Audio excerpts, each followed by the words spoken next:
በስመ አብ ወወልድ ወመንፈስ ቅዱስ አሐዱ አምላክ አሜን። ሰላም ንዓኹም ይኹን ክቡራትን ፍትዋትን ተኸታተልቲ ማሕበረ ሃመሮኖ ዩቲዩብ ቻነል ከመይ ኣለኹም? በብሰላኽሞ ሰላም ክትህሉ እንዳተመነና እነሆ እምበኣር ካብ ዝሓለፈ ዝቐፀለ ዛንታ ብርኽቲ ልቢ ወለድ ሒዝናልኩም ቀሪብና ኣለና።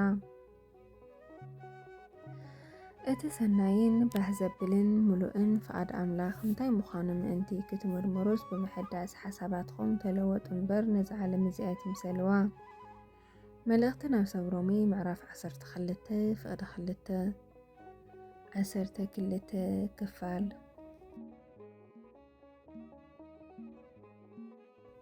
ማለት ትምህርቲ ሰንበት ጀሚሩ ወይስ ክስዕም መፅዩ ኢለ ብውሽተይ እንዳሓሰብኩ እናሃለኹ ብረኽቲ ኢለ ደንገፀኒ ክብሮም። ኣቤት እንታይ ነስተረፈ ዘይነገርካኒ ንገረኒ እስቲ እምበልክዎ ኣነ ኸ መን ነጊርካ ኣብ ሆቴል ክፍሊ ከም ዝሓዝና ከመይ ፈሊጥኪ? ኣነ ከም ዝሰኸርኩሞ ምስ ራሄል ከም ዝተሰሓሓትኹም በይ ኣበየናይ ሆቴል ከም ዝሓደርኹ ኣይነገርኩኹን መን ነጊርኪ እምበለኒ። ኣታሓወይ ምሻው ሆቴል ኢልካኒ በቃ ኣውኢኻ ሒዝካዮ ሓዲርካ ትኾን ኢለ እምበልክዎ። ሽሻይ ንራህዋ ከም ዝነገራ ንምንታይ ከም ዝሓዋእኽዎ ንምንታይ ከም ዝሓሸኹ ምንም ኣይተረዳእኒ። ብዝኾነ እምነት ኣጉዲልኪ ከም ዝነበርኪ ኣባየ እየ ተገንዚበ ማለት ትከታተለኒ ኢኺ ነርኪ ማለት እዩ። ስለዚ ኣነ ዘይኮንኩ ክሒደክስ ንስኸውን ኣሚን ከይተቐበልክኒ ነርኪ በለኒ። ብጣዕሚ ሓሪቓ ስማዕ ኣብ ሆቴል ከም ዝሓደርካ ካብ ሰንበት ትምህርቲ መማህርተይ ሓንቲ ከም ዝምርዐ መኺረያ ስለ ዝነበርኩ ንሱ ኸዓ እቲ መርዓዊ ንስኻ ከም ዝኾንካ ስለ ዝነገርክዋ ስለ ዝረኣየትካ ጓል ከተማ ኮይና ኣብዚ ስለ ትነብር ስለ ዝረኣየትካ ነጊራትኒ። እቲ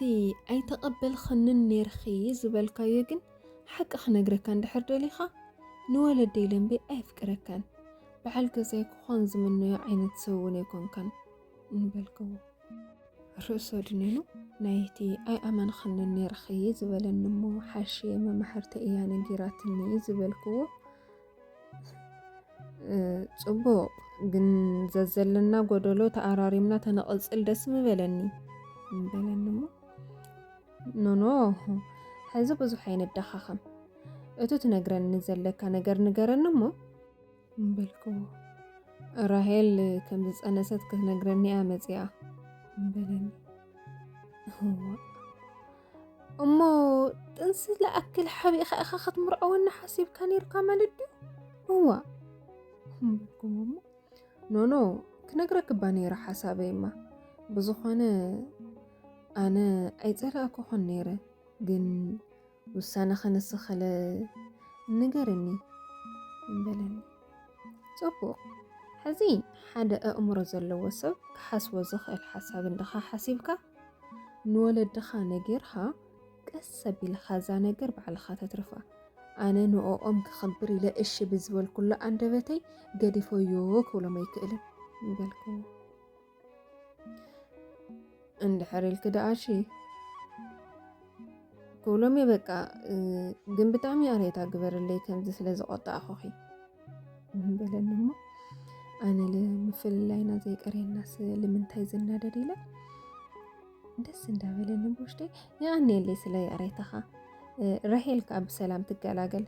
ካብ ገዛ በዓሉ ሓዲግዎ ዝብል መልሲ ክውሃበኒ ክፅበአ እንበልክዎ እሞ እሺ ተባሂልና ተፈላለና እንተመስገን ደስ እናበለኒ ኸይደንል ሽሻይን ራህዋ ሓፍተይን ሰላም በልክዎ። ነዊሕ መንገዲ ስለ ዝነበረና እናውጓዕና ምእንታን ክንከድ ብእግርና ኢና ተጓዒዝና ከድና እሞ እንታይ ወሲንኩም ምስ ክብሮም በለት እንራኸየ ኣብ ቅድሚ ሽሻይ ስለ ዝኾነና ኣነ ኸዓ መርዓና ሓዚ ዶ ይኹን ቀጻሊ ኢሉንስ ጥሪ ይኹን ኢለዮ እምበልክዋ ቄር እኳ ዋላ ተዘበለኒ ግን ኣብ ቅድሚ ሽሻይ ስለ ዝኾነ ግድን ከምኡ ክብል ነይሩኒ ድሮ ኣብ ጥቓ ገዛና በፂሕና ኢና ዘለና ሽሻይ ንበይነ ይፍልይ ኣቢሉ የእሬታ በረኽተይ ኣብ መንጎ ክልቴና ዝነበረ ምሕዝነት ስለዘይሓለኽዎ የእሬታ ግበረለይ እንበለኒ እሞ ኖ ፀገም የብሉን ከም ቀደምና መሓዘትኩም ኮን ፈቃደኛ እንድሕር ኮንካ ሕዚ እውን ክንኮን ንኽእል ኢና ስለዚ ከም ዝመረፅካዮ ንኹን እንበልክዎ መርሓባ ኣነ ዳ ምሕዝነትና ደሊ እሺ ናንፀል ኢና ኢልኒ እሺ ተባሃሂልና ግን ቤተ ክርስቲያን ከመይ መፂኻ እንበልክዎ ከም ዝመፃኽን ንጎሪ እክን ስለ ዝነበርኩ ምሸት ከዓ ናብዚ ከምቲ መፃ ርግፀኛ ስለ ዝነበርኩ እየ መፂ በለኒ ግድ ጨማር እሞ ፀጉርኻ ከይተቆርፆሲ ኮሚልካ ክትመፅእ መዓስ ኢኻ ባ ሰብ ክትኾን ንስኻስ እንበልክዎ ኦ ኢሉ ዓቲ ሓፍተይ ቀሲሉ ክገብሮ እዩዋ ንዒደ ንኸድበሪ ከይዕፀወና እንበለት እንራኽቦ ሓፍተይ እሺ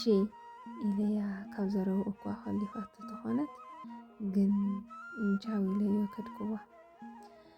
በረይ ተዓፀወን ረኺብናዮ ምኽንያቱ ኩሉ ግዜ ምሸት ከም ዘምሸት ቤተ ክርስቲያን ስለ ዝፈልጣ ኣይዓፀወን እየን በሓልቲ ገዛና ፍቕድዩ ምሸት ምሸይካቲ ኣቑሒትና ሰብሲብና ፍርናሽን ኮቦርታን እንንፀፈንን እንኽደነንን ጥራሕ ኣትሪፍና ደቀስና ኣነይ ሓፍተይ እሞ እንታይ ኣውጊዕኩም ምስ ክብሮም መቸም መርዓነ ጥሪ ከም ዘይትበሃሃሉ ርግፀኛ እየ ስለዚ ንገርኒ እንበለትኒ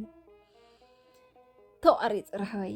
ኣቋሪፅና ይርክብና በቃ ተቆሪፁ ተመስገን እንበልክዋ እሞ ደስ እንዳበለኒ ንሳኻ ኸማይ ደስ ኢልዋ እወይ ኣትታይ ክትብሊ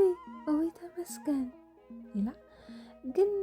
ንምንታይ ማው ቅድሚ ሽሻይ ሓሽኽኒ በለትኒ እሞ ኖ ንኡ እማ ኣይኮነን ባዕለይ ከስምዖ ንስኹም ክትነግሩ የደለን እንበልክዋ እሺ እንድሕር ከምኡ ደሊኽዳ ኢላ መርዓ ከዓ ዓዲሞዮ ኣለኹ በለትኒ እዋ مش عديماتني بالني ربز حلفة كم يدخنا فيك يا زمرعة لعادة سب كل تجي زعلمة بالكو أمو انت حكالي أي إلى تسبل بنز لازا بل ندك اسمه ولتني ماشي أرنوكو إنا كن اللعن إلا أو نزل سماعتنا دكنا ندك اسمه مريت وقعون خدوا لساعات سلزنا قرتون الشيء أبر مزيئو ندوللي أنا فلتكم نيرة العالكوامو أبدكني أخو تعابلني دسكوات لي بلني جن واسعنا قعزنا حزنا إلا كنت التاكسي حزو مزيئو قعزنا زعنا نسونا وصرحو معنا خانا من نهاريا أتونا شاو تبحاهلنا تسافرنا عدنا خدنا ገዛ በፂሕና ኣደይ ኣያይ ወለዲ ክብሮሚ ንረኸብናዮም ኣሕዋትና ከዓ ካብ ፅርግያ ዝተቐበሉና ኣቑሑ ተሸኪሞሞ ዝመፁ ኣውርድናዮም እሞ ኣብ ሓደ ፀግዒ ቀሚጥና ኣተናዮም ኩሉ ሰብ ብሩህ ገፅ የብሉን እዋ ተኾይኖም እዮም ኢልና ብውሽጥና ከመይ የርፊድኩም ኢልና እኳ እንተኣተና ሰላምቶም ግን ፅቡቅ ኣይነበረን ፈሪሐ እንታይ ኮን ኢልዎም ይኾን ክብሮም ኢለ ከዓ بسق عدي تقمطهم ندقواي مزيخ ندخن إلى الدواي سأكبل بقص عملكة حبتني كزارو كم زدلو ترديا انتهي كقبل كوينة تزيت بلنخا نابلخو أدى كبرام زاقوالي قبئتان سبيت وديك تكوني تمني نيرا ودنا قنيك أنا عين يا ريت أقبر لنا زاقوالي إلين كدفع أب أكري بس ما أب بلا حفتبي وا زي كبر تايمني أو زكو لليو أو زبط إحنا يوكو علي من برنبي بقنا أخلو مخانو انتيني هو زقم بالكوانمو يلا على إلى الدويلة ندحان ندقنا كواخنا واسوهم تزيكالنا قل حزل حواتنا سلازي زقمي ولن ولتن دس فلني تمنتايسي الدوايا درنت تسمعوا زاقوالي لمنتاي حدقا سلازي بلت بقولك نخبرو ممسكينيو زدام هاري قتلني دي زبال دحان أحوينو سلازي تردو أنبي زي رد أودن تزخون نيرو أي ودن دي كم ودناتي تقاقي سلازي أريتاها خبلاني نيريو ويبعنا خنقريو مالن نيرخا قن كلي قورن زخوانا خوينو مسولد دكورم بأريتها زقصل صبق تمنيت اندات مناننا تفلالنا مو ولدي كأ نرحوات أوا هو لالنا تاختي كويني يخون اندابلخو تاخوينا دنا لالن بالكو ماما أديك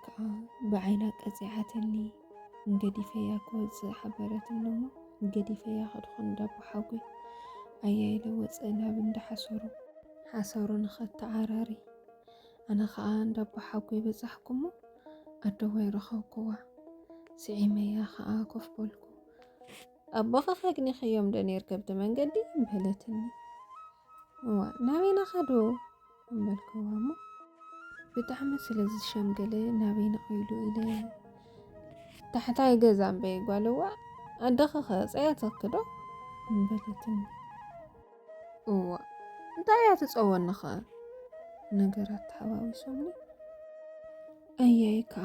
عابس للخونو لتحتاي قزا بزي مخنياتي يخدن مستديت بلن الله حوسوس بلني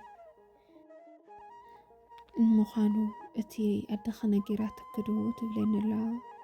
مسكبرم مثل العينا ديخون إلى خارسي الرقاقاكم اتي مسكبرم مثل العينا دخي بالكوا أي نسوس هاون بزول اللو عندبتو حادي جاية إلو علي وارد بي بقى حدا جاية قالوا سوك يا دخي مالتني زيادة توخكو انكو يا مرعى رهوي حد نقر كوين زيخون أو يكجلنا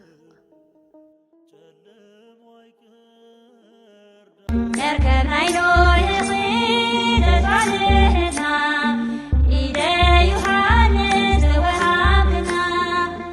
عفرتنا نغيب بكيتنا نقر يا